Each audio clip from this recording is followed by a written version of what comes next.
دعا گو ہیں خالق متعال کی بارگاہ میں ہمارے اعمال آج کی رات اور ماہ مبارک صیام میں جتنے اعمال آپ مؤمنین نے انجام دیے، دعا گو ہیں خالق متعال کی بارگاہ میں ہمارے اعمال کو اپنی بارگاہ میں شرف قبولیت عطا فرمائے۔ دعا گو ہیں خالق متعال کی بارگاہ میں ہم سب پر اپنی رحمتیں برکتیں نازل فرمائے، آفات و بلیات سے ہم سب کی حفاظت فرمائے۔ دعا گو ہیں خالق متعال کی بارگاہ میں ہمارے تمام مرحومین جو اس دنیا سے رخصت ہو گئے، خداوند متعال انہیں جوار رحمت میں جگہ عطا فرمائے۔ دعا گو ہیں خالق متعال کی بارگاہ میں وہ مؤمنین بطور خاص جو گزشتہ سال اس مسجد میں موجود تھے، اس امام بارگاہ میں موجود تھے، اس سال وہ ہمارے درمیان نہیں ہیں، خداوند متعال بطور خاص اپنی رحمتیں برکتیں ان پر نازل فرمائے۔ خداوند متعال جوار اہل بیت میں انہیں رفعت مکانی عطا فرمائے۔ دعا گو ہیں خالق متعال کی بارگاہ میں رہبر شہید اسلام، رہبر معظم کے درجات کو عالی و متعالی قرار دے، شہدائے ملت جعفریہ پاکستان، شہدائے انقلاب اسلامی کے درجات کو عالی و متعالی قرار دے۔ دعا گو ہیں تمام مؤمنین جو زخمی ہیں انہیں شفائے کاملہ عاجلہ کلیہ عطا فرمائے، اسلام کے دشمنوں کو ذلیل و خوار و نیست و نابود فرمائے۔ اعوذ باللہ من الشیطان اللعین الرجیم، بسم اللہ الرحمن الرحیم، الحمد للہ رب العالمین، الصلاة والسلام علی اشرف الانبیاء والمرسلین وعلی آلہ الطیبین الطاہرین المعصومین الذین اذہب اللہ عنہم الرجس وطہرہم تطہیرا۔ اللہم صل علی محمد وآل محمد، اللہم اخرجنا من الظلمات الوہم واکرمنا بنور الفہم، اللہم افتح علینا ابواب رحمتک وانشر علینا خزائن علومک برحمتک یا ارحم الراحمین۔ قال اللہ الحکیم فی القرآن شہر رمضان الذی انزل فیہ القرآن۔ درود پڑھیں محمد و آل محمد کے ذات پہ، اللہم صل علی محمد و آل محمد وعجل فرجہ۔ لیلۃ القدر کی اس 19ویں رات میں انتظامیہ نے ہمیں یہاں دعوت دی اور لیلۃ القدر کی مناسبت سے کچھ کلمات آپ کی خدمت میں بیان کرنے کی کوشش کریں گے۔ امید ہے کہ ہمارے بیان کردہ کلمات خود ہمارے لیے اور آپ مؤمنین کے لیے نفع بخش ثابت ہوں۔ دعا گو ہیں خالق متعال کی بارگاہ میں ہمارے قلب پر معارف الہیہ کے دروازے کھول دے اور ہماری زبان سے لکنت کو برطرف فرما، اور ان معارف کو ہماری زبان پر جاری کر جن معارف کی آپ طلبگار ہیں اور جن معارف کی آپ مؤمنین کے قلوب کو ضرورت ہے۔ سب سے پہلے شب قدر کے اعمال آپ البتہ انجام دے چکے ہیں، لیکن تاکید مزید کی خاطر جو کہ آگے 21 کی رات بھی ہے، 23 کی رات بھی ہے اور آپ مؤمنین نے یہ اعمال انجام دینے ہیں، تجربہ تو ہو چکا ہے آپ کو آج کی رات سے کہ کون سے اعمال انجام دینے ہیں۔ سب سے پہلا عمل انسان مغرب سے پہلے غسل لیلۃ القدر کو انجام دے اور اس غسل لیلۃ القدر سے انسان اپنے اعمال کو آگے جاری رکھے۔ دوسرا اہم عمل جو لیلۃ القدر کی مناسبت سے ہے وہ احیاء ہے، شب بیداری کرنا ہے، رات کو بیدار ہونا ہے، اللہ کی بارگاہ میں التجا کرنا ہے، اللہ سے جو ہے وہ رابطہ قائم کرنا ہے، اور بطور خاص انسان نے رابطہ قائم کرنا ہے حجت ابن الحسن العسکری امام زمان عجل اللہ تعالی فرجہ الشریف سے۔ اللہم صل علی محمد وعجل فرجہم۔ لیلۃ القدر کے اعمال میں ایک عمل نہایت اہم ہے اور وہ ہے حضرت سید الشہداء علیہ آلاف و تحیت و ثنا کی زیارت کا عمل، اور اس زیارت سے آج کی رات بطور خاص غفلت نہیں کرنی چاہیے، البتہ حضرت سید الشہداء کی زیارت سے انسان کو طول سال غفلت نہیں کرنی چاہیے۔ سال بھر میں انسان کی یہ کوشش ہونی چاہیے کہ وہ اپنے روزانہ کے اعمال میں حضرت امام حسین کی زیارت کو اپنا شیڈول قرار دے، اور بطور خاص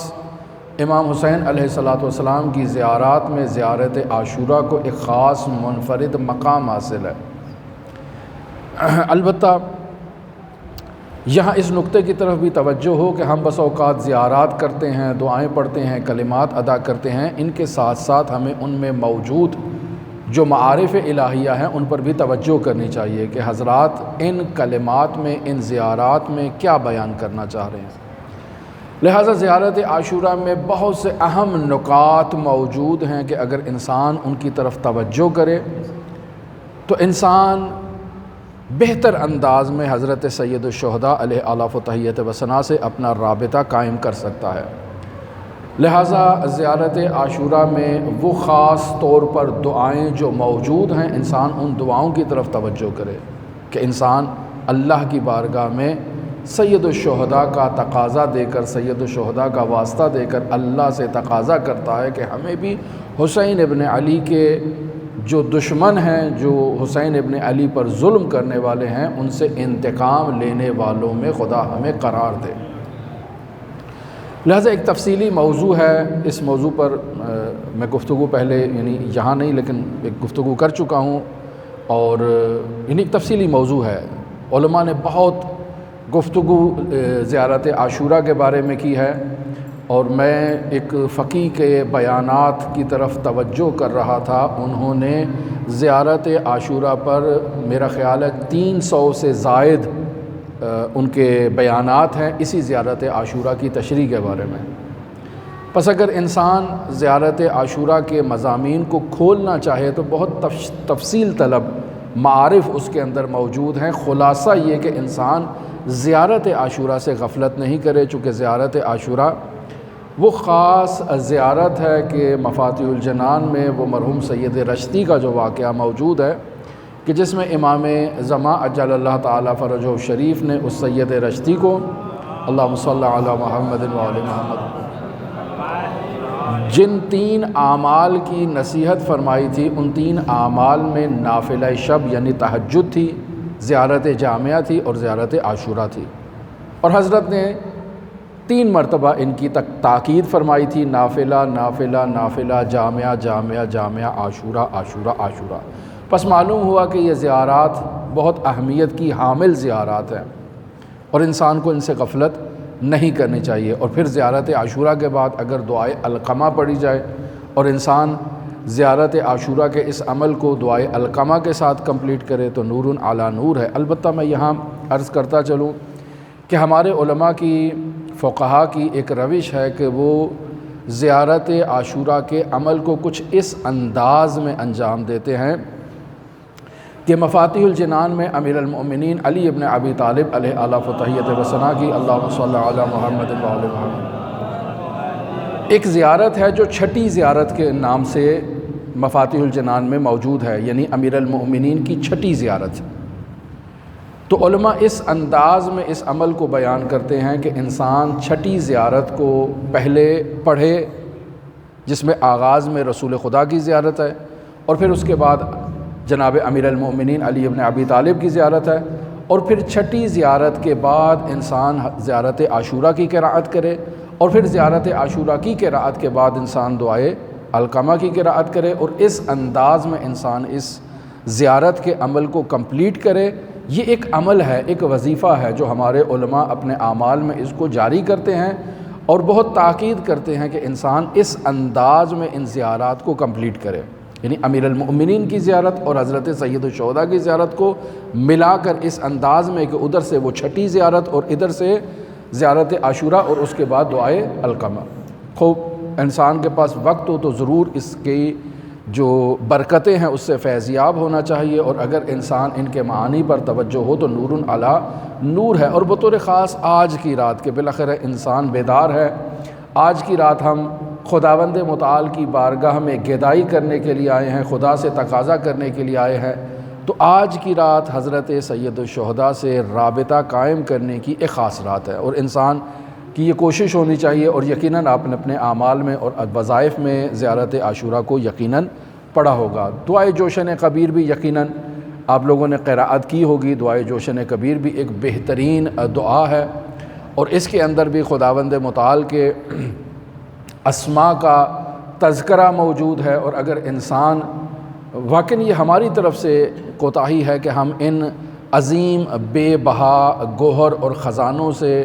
جو ہے وہ ان کی طرف توجہ نہیں کرتے یا ان سے غفلت کرتے ہیں، وگرنہ ان اسماء حسنہ کی طرف اگر انسان توجہ کرے تو یہی اسماء اعظم ہیں، انسان ان کی طرف توجہ کرے، ان سے رابطہ کرے، ان کے ذریعے سے انسان اگر اللہ کی بارگاہ میں ایک رابطہ قائم کرنے کی کوشش کرے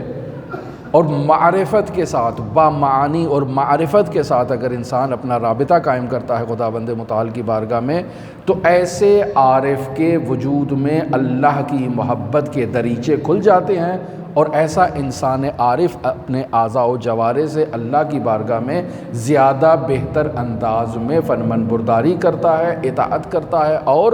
عبادت کرتا ہے۔ لہٰذا اس بات کی طرف بھی توجہ ہو کہ ہم یہ جو اعمال انجام دیتے ہیں ان کے معانی کی طرف ہماری توجہ ہونی چاہیے۔ ملا ہادی سبزواری نے اسی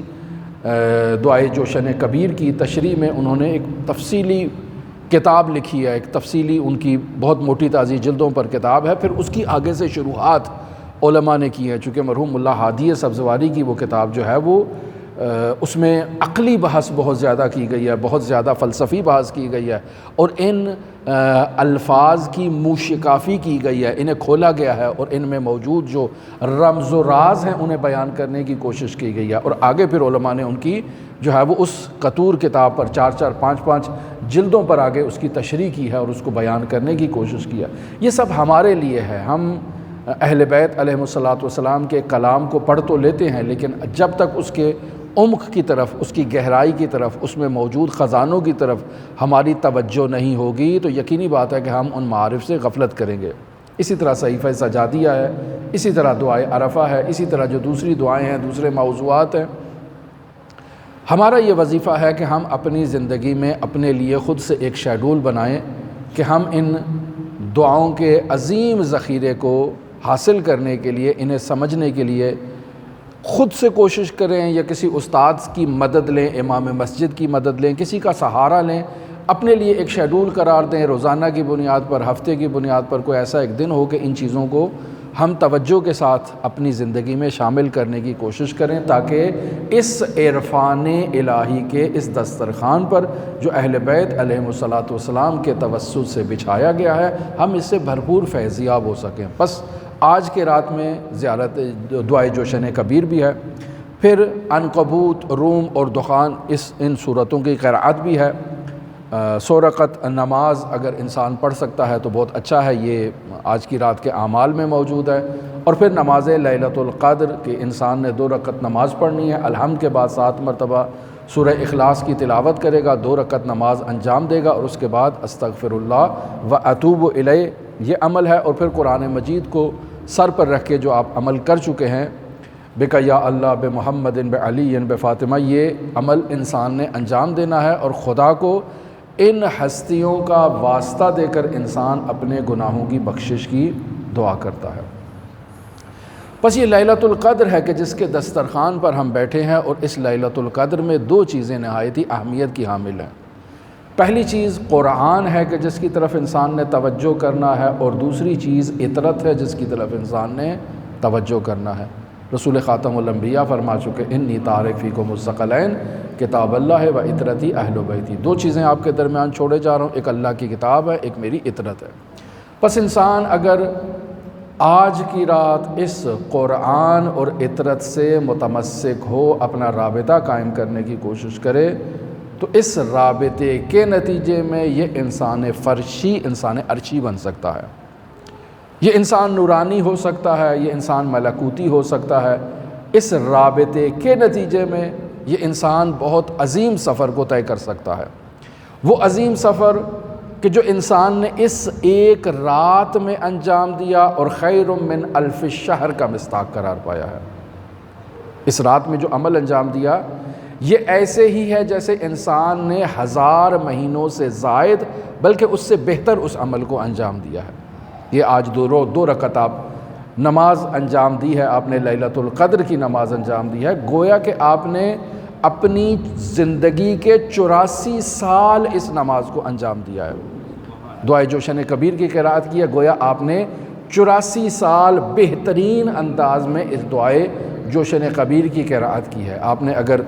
جو ہے وہ حضرت سید الشہداء کی زیارت کی ہے تو یعنی 84 سال سے بہتر انداز میں سید الشہداء کی زیارت آپ کے نامہ اعمال میں مکتوب ہے۔ خیر من الف شہر کا مطلب یہی ہے کہ یہ 1000 مہینوں سے بہتر ہے جو 84 سال تقریباً ایک مدت بنتی ہے۔ اور پھر انسان کی زندگی اگر 60 سالہ زندگی ہے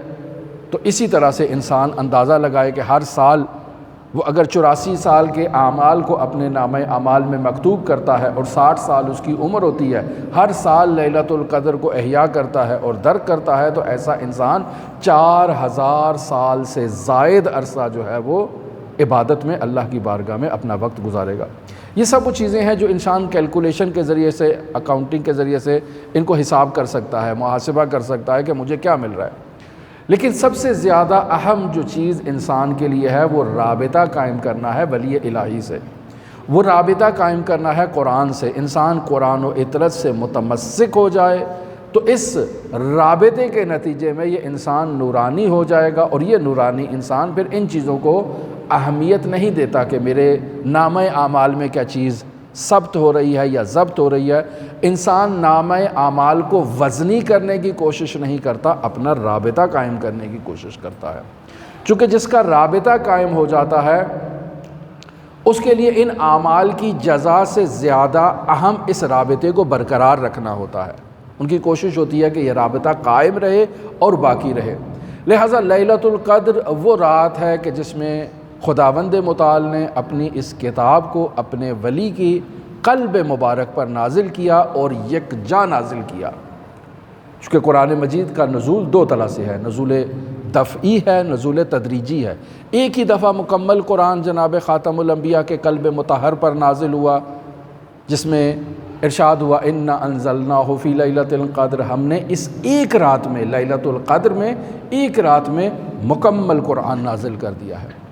انا انزلناہ فی لیلۃ مبارکہ، ہم نے ایک مبارک رات میں اس مکمل قرآن کو قلب مطہر خاتم الانبیاء پر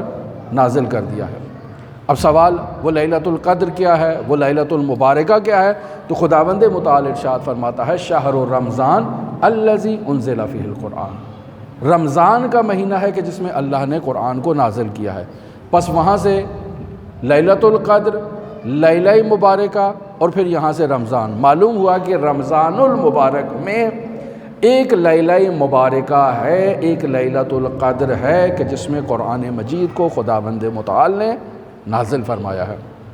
لہذا انسان اس لیلۃ القدر کو درک کرنے کے لیے کہ جس میں قرآن نازل ہوا ہے قلب خاتم الانبیاء محمد مصطفیٰ پر، انسان اس رات کو پہچاننے کی، اس رات کو درک کرنے کی انسان کوشش کرتا ہے، ایسے اعمال انجام دیتا ہے کہ انسان کا رابطہ قائم ہو جائے، انسان کا جو ہے وہ اتصال برقرار ہو جائے، انسان متصل ہو جائے، انسان کا ربط قائم ہو جائے۔ لہٰذا اس رات میں پہلے تو یہی مرحلہ ہے کہ قرآن دفعی طور پر نازل ہوا، دوسرا یہ ہے کہ قلب مبارک پر نازل ہوا ہے۔ پس انسان کی توجہ 2 جہات پر ہے، ایک قرآن ہے، ایک اطرت ہے۔ انسان اگر ان دونوں سے آج کی رات اپنا رابطہ قائم کرنے میں کامیاب ہو جاتا ہے تو ایسا انسان آج کی رات اس لیلۃ القدر کے دسترخوان سے اللہ کا ولی بن کر اٹھے گا۔ یہ خداوند متعال نے آج کی رات اس انسان کو یہ انعام دیا ہے، یہ تحفہ دیا ہے کہ اگر یہ اللہ کا ولی بننا چاہتا ہے تو اس رات کی عظمت کو درک کرے۔ اب چاہے وہ 19 کی رات ہے، چاہے وہ 21 کی رات ہے، چاہے وہ 23 کی رات ہے، انسان ان راتوں کو درک کرتا ہے۔ چونکہ روایات میں ہمارے لیے یہ 3 راتیں بیان کر دی گئی ہیں کہ یہ 3 راتیں ہیں جن 3 راتوں کو اگر آپ احیا کریں گے تو لیلۃ القدر کو آپ نے پہچان لیا ہے، درک کر لیا ہے۔ پھر یہاں سوال پیدا ہوتا ہے کہ بھئی یہ 3 راتیں کیوں ہیں، ہمارے لیے ایک ہی رات بیان کر دیتے، خداوند متعال قرآن میں بیان کر دیتا بھئی میں نے 23 کو قرآن مجید نازل کیا ہے، لیلۃ القدر 23 کی رات ہے، ہم ایسے خام خواہ اپنے آپ کو اتنی مشکلات میں نہ ڈالتے۔ تو اس میں یہی حکمت موجود ہے کہ انسان اس رات کی عظمت کو درک کرنے کے لیے محنت کرے، اسے تلاش کرنے کی کوشش کرے۔ جس انسان کا باطن تیار ہوتا ہے وہ لیلۃ القدر کو درک کرتا ہے۔ لہٰذا اس لیلۃ القدر کو درک کرنے کے لیے انسان مکمل رمضان المبارک کو تیار ہو، خود کو آمادہ کرے کہ یہاں ہمارے اولیاء الہی کی یہ سنت رہی ہے، فقہا کی سنت رہی ہے، بزرگان دین کی یہ سنت رہی ہے کہ وہ مکمل رمضان المبارک کو احیاء کیا کرتے تھے، اور بطور خاص رمضان المبارک کے آخری عشرے میں اپنے بستر کو سمیٹ دیا کرتے تھے کہ یہ بستر اب سونے کے لیے نہیں ہے، رات کو صرف اور صرف احیاء کرنا ہے اور خداوند متعال کو جو ہے وہ اس کی بارگاہ میں سجدہ ریز ہونا ہے۔ یہ رمضان کی راتیں یہ دوبارہ انسان کی زندگی میں معلوم نہیں آئیں گی یا نہیں آئیں گی، لیکن اس رات میں انسان نے اپنا رابطہ قائم کرنا ہے اللہ سے اور اللہ کی حجت سے، چونکہ یہ وہ حجت الہی ہے جس سے انسان کا اگر رابطہ قائم ہو جائے تو انسان کی تقدیر پلٹ سکتی ہے، چونکہ لیلۃ القدر میں انسان کی تقدیر کا فیصلہ ہونا ہے، کس نے زندہ رہنا ہے، کس نے اس دنیا سے رخصت ہو جانا ہے، کس کے نامہ اعمال میں اطاعت ہے، کس کے نامہ اعمال میں فرمان برداری ہے، کس کے نامہ اعمال میں گناہ موجود ہے۔ یہ انسان کی تقدیر ہے کہ جو اس نے خود اپنے ہاتھوں سے لکھنی ہے، اپنے اعمال سے جسے اس نے انجام دینی ہے، خداوند متعال نے اپنے علم کے ذریعے سے اس تقدیر کو، اس کے اس عمل کو قلب مطہر ولی زمان امام عصر کے قلب مطہر پر اس کو بیان کر دیا ہے۔ اللہم صلی علی محمد وآل محمد وعجل فرجہ۔ لہٰذا قدر کسے کہتے ہیں؟ قدر کہتے ہیں اندازے کو، قدر کہتے ہیں مقدار کو، ہر شے کی مقدار کو آج کی رات یعنی لیلۃ القدر میں معین کر دیا جاتا ہے، ہر شے کی مقدار کو، اور وہ مقدار معین ہونے کے بعد قلب مبارک امام زمان پر نازل ہوتی ہے۔ لہٰذا انسان ان چیزوں کی طرف متوجہ ہو، اور پھر یہ رات سلامتی کی رات ہے، حتی مطلع الفجر، یہ رات سلامتی کی رات ہے۔ سلامتی کس چیز کی چاہیے انسان کو؟ اپنے جسم کی سلامتی چاہیے یا اپنے روح کی سلامتی چاہیے، اپنے ایمان کی سلامتی چاہیے، اپنی حقیقت کی سلامتی چاہیے؟ تو یقینی بات ہے کہ انسان کو اگر دونوں سلامتیاں مل جائیں تو نور علی نور ہے،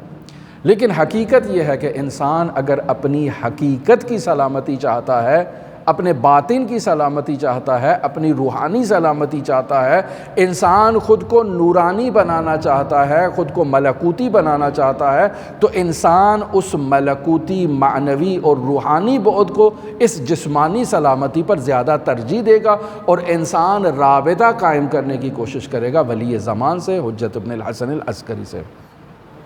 امام محمد باقر علیہ الصلوۃ والسلام، اللہم صلی علی محمد وآل محمد وعجل فرجہ۔ یہ لیلۃ القدر اس قدر اہمیت کی حامل رات ہے، اور اس لیلۃ القدر میں جو فلسفہ بیان کیا گیا ہے وہ اس قدر اہم فلسفہ ہے کہ اہل بیت کی تعلیمات میں یہ موجود ہے کہ اپنی نمازوں میں سورہ حمد کے بعد قدر کی تلاوت کرو۔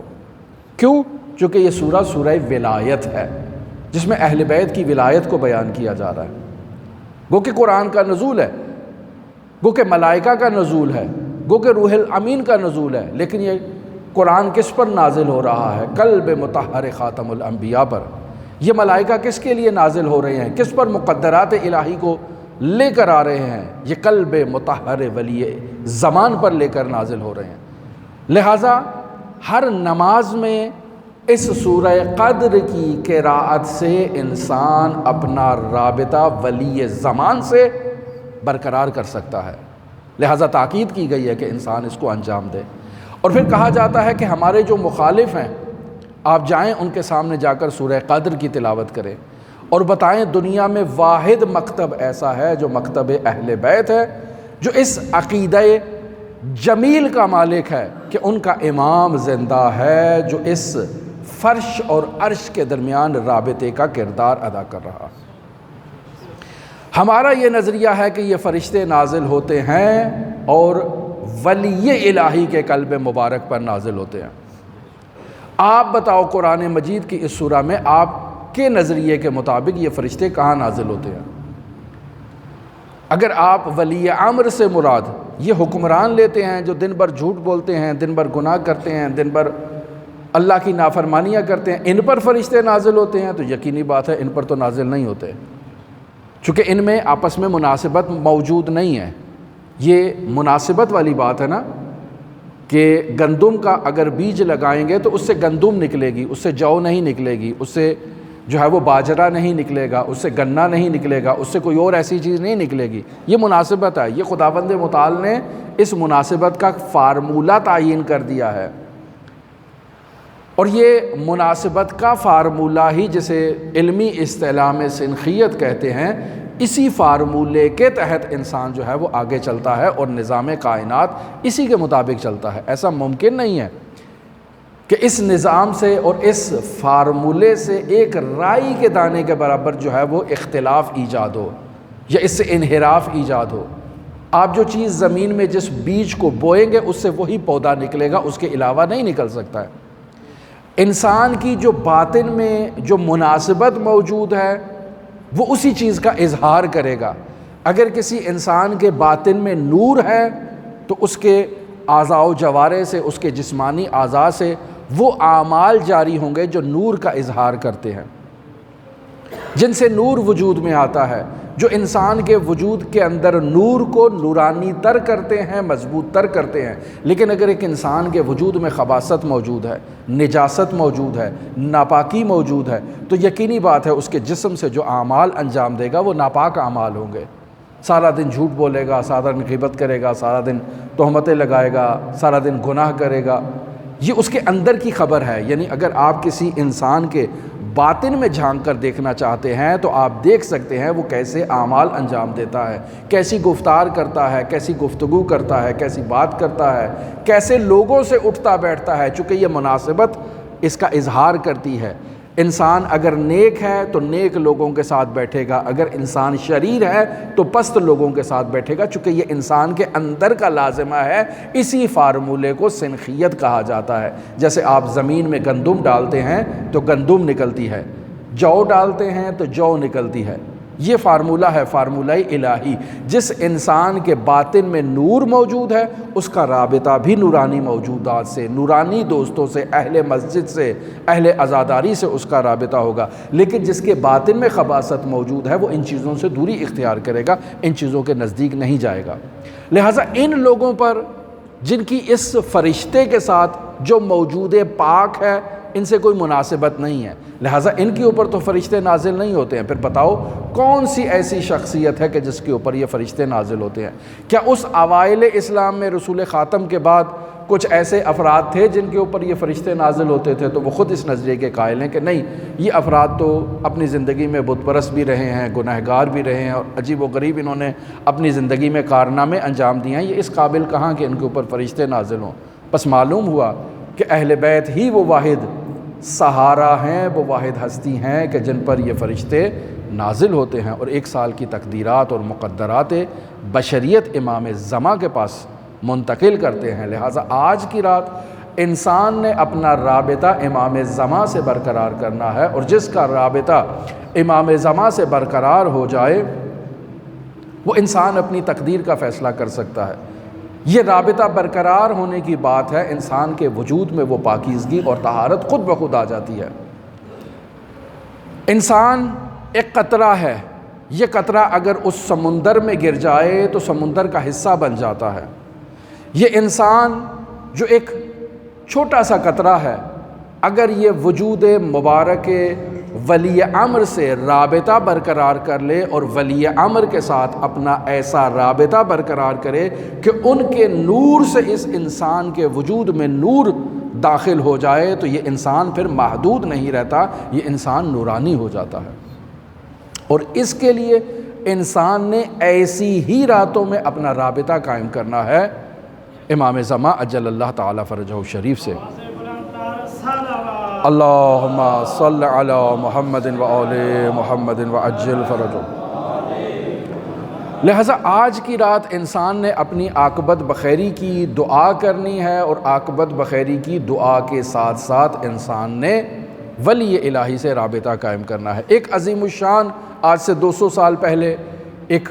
فقیہ شیعہ گزرے ہیں، ایک مرجع شیعہ گزرے ہیں، بہت ہی پاکیزہ شخصیت گزرے ہیں۔ ان کے کچھ رابطے، کچھ تعلقات امام زمان سے آپ کی خدمت میں بیان کروں کہ حجت الاسلام شفتی ان کا اس نام سے یہ معاشرے میں شہرت رکھتے ہیں، نجف کے عالم دین ہیں اور بہت پاکیزہ انسان ہیں جنہوں نے اپنی زندگی میں کبھی کوئی گناہ نہیں کیا، اور ایسے پاکیزہ انسان، یہ افتخار تشیع ہے کہ تشیع کے پاس ایسے پاکیزہ علماء، فقہا، شخصیات موجود ہیں کہ جنہیں یہ اعزاز حاصل ہے کہ وہ تالی تلو معصوم ہیں، معصوم کے نقش قدم پر چلنے والے، معصوم کی سیرت پر چلنے والے، معصوم سے رابطہ قائم کرنے والے، ایسے کہ معصوم کے نقش قدم پر چلنے والے اب گویا کہ اہل بیت کے بالکل قریب ہستیوں میں جن کا شمار ہونا شروع ہو جائے۔ یہ حجت الاسلام شفتی نجف اشرف عراق کے طالب علم ہیں۔ سخت زمانہ ہے، سختیاں ہیں، طلبگی کے زمانے میں سختیاں اور مشکلات بہت فراوان، بہت زیادہ ہوتی ہیں۔ اگر آپ علماء کے حالات زندگی کا مطالعہ کریں تو آپ کو معلوم ہو جائے گا کہ علماء نے بہت سخت زندگیاں گزاری ہیں اور آل محمد کی بارگاہ میں گدائی کی ہے۔ یہ حجت الاسلام شفتی ایک دن ان کو کچھ سرمایہ ملتا ہے، بازار سے گوشت لے کر آتے ہیں کہ آج چلو ہماری عید ہو گئی، تھوڑا سا گوشت کھا لیں، لیکن جب راستے میں گزر رہے ہیں تو دیکھتے ہیں کہ ایک حیوان ہے، ایک کتا ہے اور اس کے کچھ بچے ہیں، وہ بھوکے ہیں اور ماں سے دودھ کا تقاضا کر رہے ہیں اور ماں کے پاس بھوک کی وجہ سے دودھ نہیں ہے۔ بغیر کسی غور و فکر کے فوراً اس گوشت کو اس کتے کے آگے ڈال دیتے ہیں تاکہ وہ کھائے اور اپنے بچوں کو دودھ پلا سکے۔ اللہ کو ان کی یہ ادا اس قدر پسند آتی ہے کہ اللہ اس حجت الاسلام شفتی کو غنی کر دیتا ہے، ایسا غنی کرتا ہے کہ اللہ انہیں اصفہان کی حکومت عطا کرتا ہے، اتنا مال دیتا ہے کہ یہ جو بھی ان کے دروازے پر آتا ہے یہ بغیر حساب کے اس کو دیتے ہیں، ہر مومن کو تقاضا اس کا پورا کرتے ہیں، اس کو دیتے ہیں۔ اب اس قدر معاشرے میں زاہد، پرہیزگار، متقی انسان لوگوں کے نزدیک مورد اعتماد عالم بن جاتا ہے۔ لوگ حج پر جاتے ہیں، اپنی امانات، اپنے زیورات، اپنے قیمتی تحائف اس کے پاس جمع کراتے ہیں کہ یہ عالم ہے، ہماری چیزوں کی حفاظت کرے گا، اور وہ ان چیزوں کو ایک صندوق میں سنبھال کے رکھ دیتے ہیں اور تالا لگا دیتے ہیں۔ اب ایک روز اس صندوق کے پاس آتے ہیں تو دیکھتے ہیں کہ وہاں تالا کھلا ہے، کھولتے ہیں تو دیکھتے ہیں کہ وہاں کوئی چیز موجود نہیں ہے، سب چیزیں چور لے جا چکا ہے۔ فوراً بھاگتے بھاگتے آتے ہیں مسجد سہلہ میں، امام زماں سے رابطہ قائم کرتے ہیں، توسل کرتے ہیں، یا حجت ابن الحسن، یا حجت ابن الحسن، امام کو مخاطب کرتے ہیں کہ اچانک ایک شخصیت نمودار ہوتی ہے، پوچھتی ہے حجت الاسلام کیا مسئلہ ہے آپ کا، کیوں آواز لگا رہے ہو، کیا ضرورت پیش آئی ہے؟ کہا آپ کو میری ضرورت کا معلوم ہے، میری مشکل کا علم ہے، آپ کو میری مشکل کشائی کیجئے، میری مسئلہ حل کیجئے۔ یہ صرف میری آبرو اور میری عزت کا مسئلہ نہیں ہے، یہ مکتب آل محمد کی عزت کا مسئلہ ہے۔ وہاں وہ شخصیت آواز لگاتی ہے، ایک شخص کو مخاطب قرار دیتی ہے، جس شخصیت کو مخاطب قرار دیتی ہے اسے حالو کہا جاتا ہے۔ حالو در واقع معاشرے میں ایسے شخص کو کہا جاتا ہے جو ذہنی اعتبار سے اتنا زیادہ مثلا قوی الذہن نہیں ہے، کند ذہن قسم کا انسان جو زیادہ باتیں نہیں سمجھتا، لیکن اس نام سے معاشرے میں پکارا جاتا ہے۔ وہ حالو آتا ہے تو دیکھتے ہیں کہ یہ حالو تو ہمارے محلے میں جو ہے وہ ریڑھی پہ سامان ادھر سے ادھر منتقل کرنے والا تو یہ شخص ہے، اچھا اس کو کہتے ہیں کہ ان کا کام کر دو۔ اچھا وہ حالو جاتا ہے اور وہ تمام چیزیں جو چوری ہوئی ہوتی ہیں وہ لا کر حجت الاسلام شفتی کے ہاتھ میں پکڑاتا ہے کہ آپ کی یہی چیزیں ہیں، چیک کر لیں۔ ہاں چیک کی جاتی ہیں، وہ تمام سامان مل جاتا ہے۔ اب رخصتی ہوتی ہے، اس حالو سے جا کر پوچھتے ہیں کہ تم کہاں اور یہ ماجرا کہاں؟ کہا یہ باتیں آپ کی اور ہمارے درمیان راز کی باتیں ہیں، یہ آپ نے کسی کے سامنے جب تک زندہ ہیں افشا نہیں کرنی ہے، یا جب تک میں زندہ ہوں افشا نہیں کرنی ہے۔ خوب، اب وہ حالو اصفہان کے بازار میں لوگوں کا سامان ایک جگہ سے دوسری جگہ منتقل کرنے والا شخص تھا، اور لوگ اس کو اسی عنوان سے، ایک ایسا انسان جو ذہنی اعتبار سے کند ذہن انسان ہے، اس نام سے اس کو پکارا کرتے ہیں۔ لیکن اس کا ایسا رابطہ اپنے وقت کے امام سے برقرار ہے کہ وقت کا امام اپنی جو اہم ذمہ داریاں ہیں وہ اسی شخص کے ذریعے سے انجام دلواتا ہے، اور یہ حجت الاسلام شفتی کی مشکل بھی اسی کے توسط سے حل کرتا ہے۔ بس معلوم ہوا کہ اگر انسان خالص نیت کے ساتھ اپنے وقت کے امام کو مخاطب کرتا ہے تو وقت کا امام اس کو جواب دیتے ہیں، اس کی مشکل کشائی کرتے ہیں، اس سے جو ہے وہ، چونکہ یہ جو فلسفہ غیبت ہے، اس میں فلسفہ غیبت یہی ہے کہ یہ انسان، یعنی ہم امام غائب کو مانتے ہیں لیکن امام غیر حاضر کو نہیں، یعنی امام غیر حاضر نہیں ہیں، امام حاضر ہیں، موجود ہیں لیکن غائب ہیں، یعنی ہماری نظروں سے اوجھل ہیں، وگرنہ معاشرے میں موجود ہیں، معاشرے میں زندگی بسر کر رہے ہیں۔ ہم امام کی معرفت نہیں رکھتے، ہمارا امام سے رابطہ نہیں ہے، ہماری امام کی معرفت نہیں ہے۔ وہ افراد کہ جو اپنے باطن کو پاکیزہ کر لیتے ہیں، آج ہی کی رات کے طفیل امام سے اپنا رابطہ برقرار کر لیتے ہیں، ایسے افراد در حقیقت ان میں یہ صلاحیت ایجاد ہو جاتی ہے کہ ان کی آنکھوں سے یہ پردے ہٹ جاتے ہیں اور ان کا رابطہ قائم ہو جاتا ہے۔ لہٰذا آپ دیکھیں مرحوم محدث نے نجم الثاقب کے اندر وہ بے پہا واقعات نقل فرمائے ہیں اور وہ وظائف نقل فرمائے ہیں کہ کیسے انسان اپنے وقت کے امام سے ملاقات کر سکتا ہے، رابطہ کر سکتا ہے، کون کون سے اعمال ہیں کہ جن اعمال کے ذریعے سے انسان کا حضرت حجت ابن الحسن العسکری سے رابطہ ہو سکتا ہے، اور انہی مواقع میں سے ایک موقع یہی لیلۃ القدر کی رات ہے کہ انسان آج کی رات اگر اپنے وجود کی گہرائی سے خالصتاً امام وقت کو مخاطب قرار دے اور امام کو پکارے تو امام اس کی آواز پر لبیک کہتے ہیں اور اس انسان کی مشکل کشائی کرتے ہیں۔ لہذا انسان اس نقطے کی طرف متوجہ ہو کہ آج کی رات اس کا ہر عمل 83 سال 84 سال کی عبادت کے برابر حیثیت رکھتا ہے اور مقام رکھتا ہے۔ لہٰذا اگر انسان ایک سبحان اللہ بھی کہتا ہے تو گویا ایسے ہے کہ اس نے 86 سال 83 سال 84 سال سبحان اللہ کہا ہے، چونکہ خیر من الف شہر کا مصداق ہے۔ انسان ایک دفعہ الحمدللہ کہتا ہے تو یہ الحمدللہ اس مقام پر موجود ہے۔ لہٰذا انسان اپنی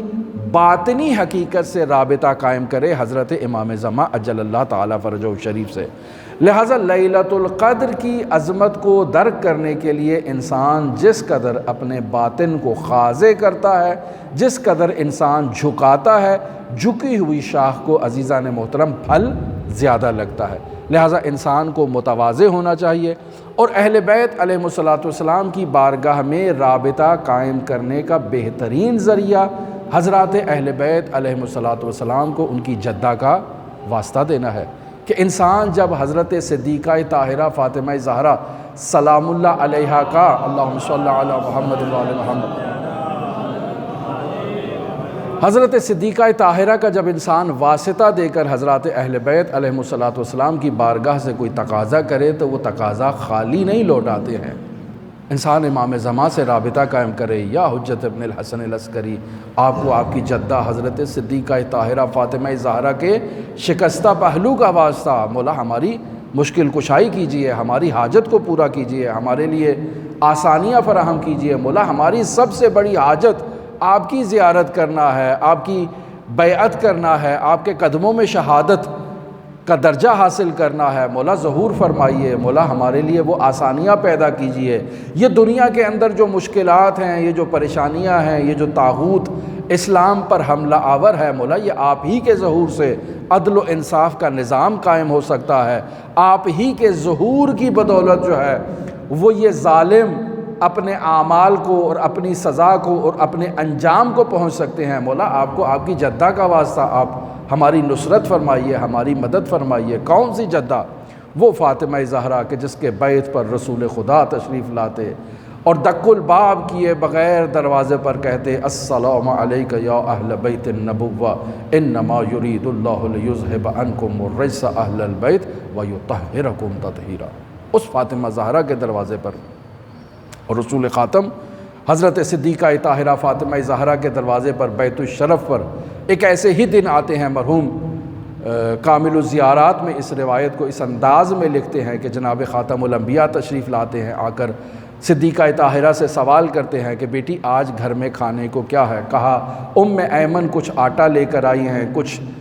روغن لے کر آئی ہیں، میں ابھی آپ کو اس کا حلوہ بنا دیتی ہوں۔ جناب خاتم الانبیاء تشریف فرما ہے، امیر المومنین کے چہرہ انور کی زیارت کرتے ہیں، حسین ابن علی کی زیارت کرتے ہیں، حسن ابن علی کی زیارت کرتے ہیں، صدیقہ طاہرہ کی زیارت کرتے ہیں، اٹھتے ہیں جا کر 2 رکعت نماز ادا کرتے ہیں، اور نماز ادا کر کے دھاڑے مار کر جناب خاتم الانبیاء گریہ کرنا شروع کر دیتے ہیں۔ کسی میں ہمت نہیں بن رہی کہ خاتم الانبیاء سے آ کر سوال کرے کہ یا رسول اللہ کیا ماجرا پیش آیا؟ تو ایسے میں جناب امام حسین آگے بڑھتے ہیں، نانا کے کندھے کو ہلا کر پوچھتے ہیں، نانا جان کیا مسئلہ ہوا، کیا پریشانی ہوئی؟ کہا میں اس وقت کو دیکھ رہا ہوں جب میرے بعد فاطمہ زہرا پر وہ مصیبت نازل ہوگی، فاطمہ کے پہلو کو شہید کیا جائے گا، زخمی کیا جائے گا، پسلیاں توڑ دی جائیں گی، محسن کو شہید کر دیا جائے گا۔ میں اس منظر کو دیکھ کر گریہ کر رہا ہوں، میں اس منظر کو دیکھ رہا ہوں جب علی ابن ابی طالب کی ریش سفید کو ان کے خون سے خضاب دیا جائے گا، میں علی ابن ابی طالب کی مظلومیت کو دیکھ رہا ہوں، میں حسن مجتبیٰ کے زہر کو دیکھ رہا ہوں کہ کیسے حسن مجتبیٰ کو زہر دیا جاتا ہے، کیسے ان کے جسد اطہر پر تیر چلائے جاتے ہیں۔ اللہ یوم کا یوم کا یا ابا عبداللہ، حسین میں کربلا کا منظر دیکھ رہا ہوں جہاں اشقیاء محاصرہ کیے ہوں گے، اور حسین ہر کوئی تیرے بابا کی دشمنی میں کوئی پتھر مارے گا، کوئی تیر مارے گا، جس کے پاس کچھ نہیں وہ کربلا کی تپتی ریت کو ڈالے گا، اور حسین نہ صرف یہ تجھے بے دردی میں شہید کیا جائے گا، ان مقدرات عصمت و طہارت کو اسیر کیا جائے گا۔ اللہ لعنت اللہ